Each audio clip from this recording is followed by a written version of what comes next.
Bismillahirrahmanirrahim. Assalamualaikum warahmatullahi wabarakatuh. Saya Muhammad Adib Abdul Hakim bin Jumaat, Ahmad Sayuti bin Muslih dan Abdul Haji bin Syamsuddin akan membincangkan tentang tajuk tugasan yang diberikan, iaitu cara-cara mengembalikan semula zaman kegemilangan Islam.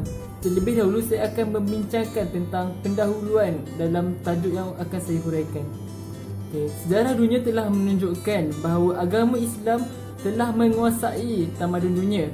Umat Islam telah mengukur sejarah manis dengan menerusi perkembangan dalam pelbagai bidang seperti dalam pelbagai bidang ilmu dan kemahiran seperti pendidikan, perubatan, teknologi, pembinaan dan sebagainya. Malangnya disebabkan beberapa masalah dalaman dan kelalaian dalam umat Islam ini menyebabkan tamadun dunia Islam mengalami keruntuhan yang sangat dahsyat. Oleh itu, semua pihak yang bertanggungjawab hendaklah mengembalikan semula zaman kegemilangan Islam pada masa kini.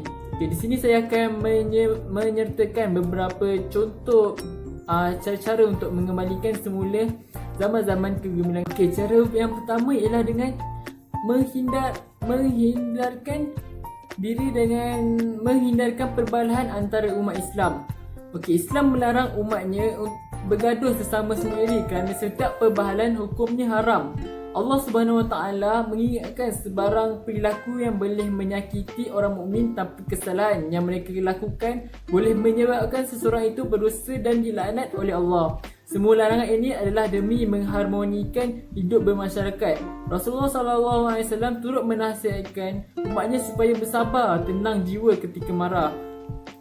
Di sini saya akan mengambil satu hujah daripada ayat Al-Quran daripada surah Al-Hujurat ayat 10 yang bermaksud sebenarnya orang-orang yang beriman itu adalah bersaudara. Maka damaikanlah di antara dua saudara kamu yang bertelingkah itu dan bertakwalah kepada Allah supaya kamu beroleh rahmatnya. Poin saya yang kedua ialah untuk mengembalikan semula zaman kegemilangan Islam, kita hendaklah memperbaiki akhlak dan sikap kita sendiri dahulu. Akhlak merupakan cerminan dari dalam diri seseorang yang mempunyai ilmu dan adab. Hubungan manusia dengan pencipta bukan sahaja merangkumi ibadah dan akidah, malah merangkumi akhlak. Sentuhan akhlak terpuji dapat mewujudkan suasana aman dan memberi ruang untuk kita memperbaiki diri. Hati merupakan bahagian yang penting dalam mendidik jiwa manusia untuk kekal berakhlak dengan sifat yang terpuji. Di sini terdapat sabda Nabi Muhammad SAW yang daripada Nu'man bin Bashir berkata, yang maksudnya, ketahuilah bahawa pada jasad itu terdapat segumpal daging. Jika ia baik, maka baiklah jasad tersebut, dan jika ia buruk, maka buruklah jasad tersebut. Ketahuilah bahawa ia adalah hati. Hadis riwayat Muslim dan Bukhari. Saya akan menyerahkan tajuk saya kepada Abdul Hadi bin Syamsuddin. Dipersilakan. Cadangan yang seterusnya adalah penguasaan terhadap bidang ilmu pengetahuan. Ilmu pengetahuan ini adalah sangat penting dan perlu diberikan perhatian yang sangat mendalam terhadapnya. Bagaimana ianya dapat meningkatkan ekonomi umat Islam dan mampu menjadikan Islam disegani di serata dunia. Kalau hari ini kita mempunyai satu ilmu, kita takkan mampu diambil kesempatan terhadap diri kita oleh orang-orang kafir yang hari ini dilihat cuba untuk menjadikan orang-orang Islam dan mengambil kesempatan ke atas kelemahan mereka dalam bidang ilmu pengetahuan. Dan seperti mana yang kita lihat pada suatu ketika pada zaman kegemilangan Islam, iaitu pada zaman pemerintahan Abbasiyah, yang mana Islam pada ketika itu mampu untuk menguasai bidang ilmu pengetahuan sehingga kan mampu untuk melahirkan tokoh-tokoh berwibawa seperti Imam Ibn Sina, Imam Al-Khawarizmi, yang mampu melahirkan ilmu-ilmu baru dan memberikan kemudahan kepada umat Islam pada ketika itu, dan seterusnya mampu menjadikan ilmu mereka itu sebagai satu lambang kemegahan umat Islam pada ketika tersebut.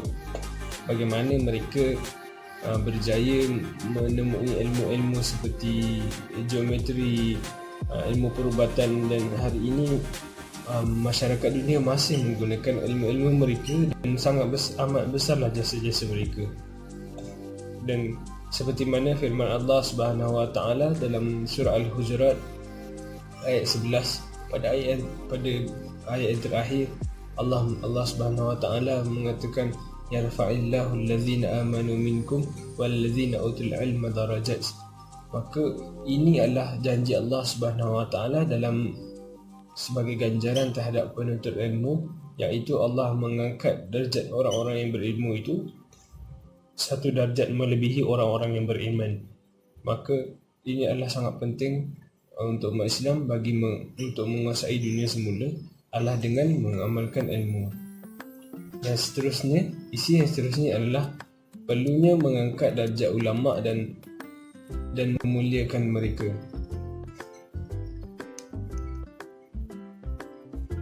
Baik, masyarakat dunia, langkah yang seterusnya yang dapat dilakukan bagi mengembalikan kegemilangan Islam adalah dengan mengangkat diri ulama dan para pendakwah. Umat Islam hari ini menerima Islam dengan asbab pengorbanan dan susah payahnya umat-umat terdahulu dalam menyampaikan dakwah dan risalah Nabi sallallahu alaihi wasallam.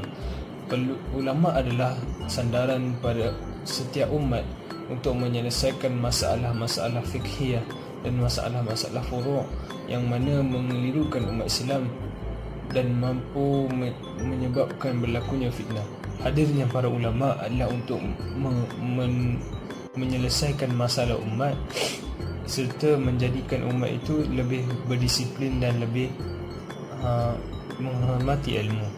Perlunya setiap daripada diri kita untuk menghormati dan meletakkan darjat ulama itu pada kedudukannya, iaitu lebih tinggi di dalam kalangan para masyarakat. Masyarakat hari ini dilihat lebih menghormati dan mengagung-agungkan selebriti yang mana ini adalah satu perkara yang mampu menjatuhkan sesebuah masyarakat dan tidak mampu memberi manfaat langsung kepada masyarakat.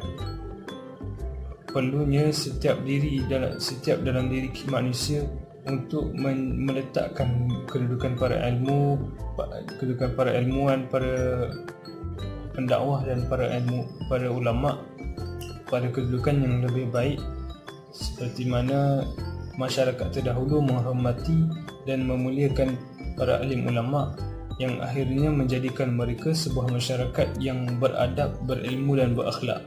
Maka ini adalah sangat penting untuk menjamin dan mengembalikan kedudukan masyarakat Islam hari ini pada kedudukan seperti mana umat-umat yang terdahulu. Dan adalah perlu dirisaukan bahawa dalam satu hadis Nabi SAW yang diriwayatkan oleh Imam Bukhari dan Muslim, bagaimana Allah Subhanahu Wa Taala mengangkat ilmu itu adalah bukan dengan cara Allah mengangkatnya sekaligus.